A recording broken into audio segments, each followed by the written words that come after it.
Қайырлы күн баршаңызға. Менің каналыма хош келдіңіздер.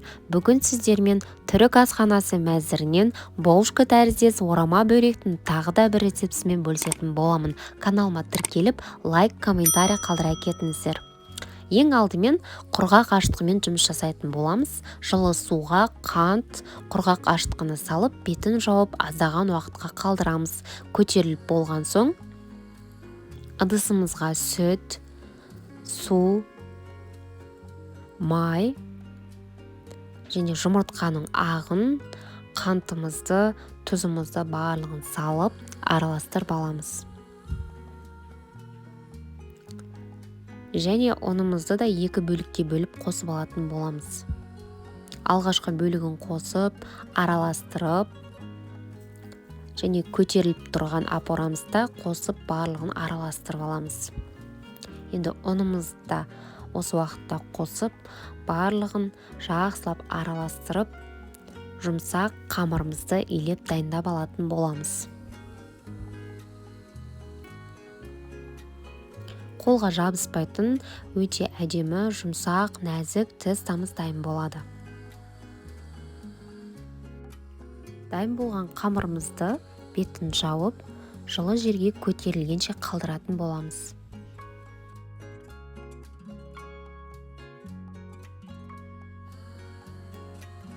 Қамырымыз көтеріліп дайын болды.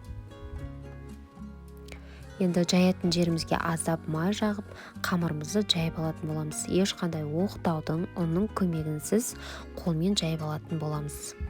Себебі қамырымыз сондай жұмсақ, өте нәзік. Ешқандай ұнды да, оқтауды да қажет етпейді. Міне қамырымызды осылай қолымызбен барлығын дөңгелек етіп жайып алдық. Енді арасына бөлме температурасындағы еріп тұрған сармаймызды жағып шығатын боламыз. Енді қамырымыздың екі шетін қайырып, бүктеп шығамыз. Бүктеп алған соң, осы бетіне де тағы да сармаймызды жағып шығатын боламыз.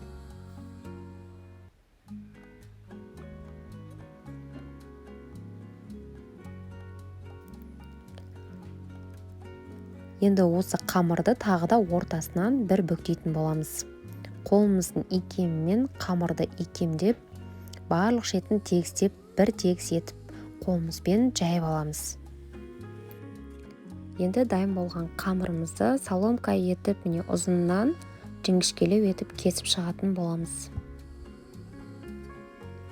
Барлығын осылай кесіп аламыз. Енді осы қамырды ортасынан бір бүктеп, міне орап, қамырымызды түйіп дайындап аламыз. Болшка тәріздес орап алатын боламыз. Міне осылай барлығын осылай орап шығамыз.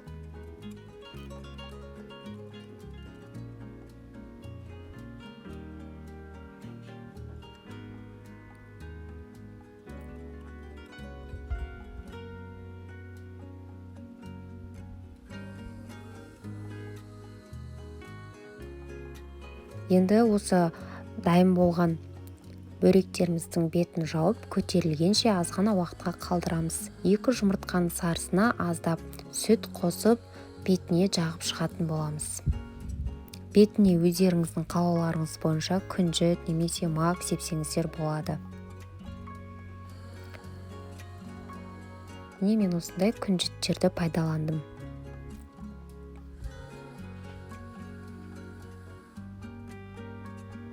Енді алдын ала қызып тұрған пешімізде пісіріп алатын боламыз.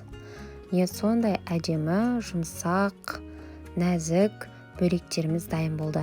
Мен өзімде алғаш рет жасадым. Маған дәмі қатты ұнады, отбасыма да ұнады. Достар, міндетті түрде жасап көріңіздер. Ас болсын. Менің каналыма тіркеліп, лайк, комментарий қалдыра кетіңіздер. Назарларыңызға рахмет.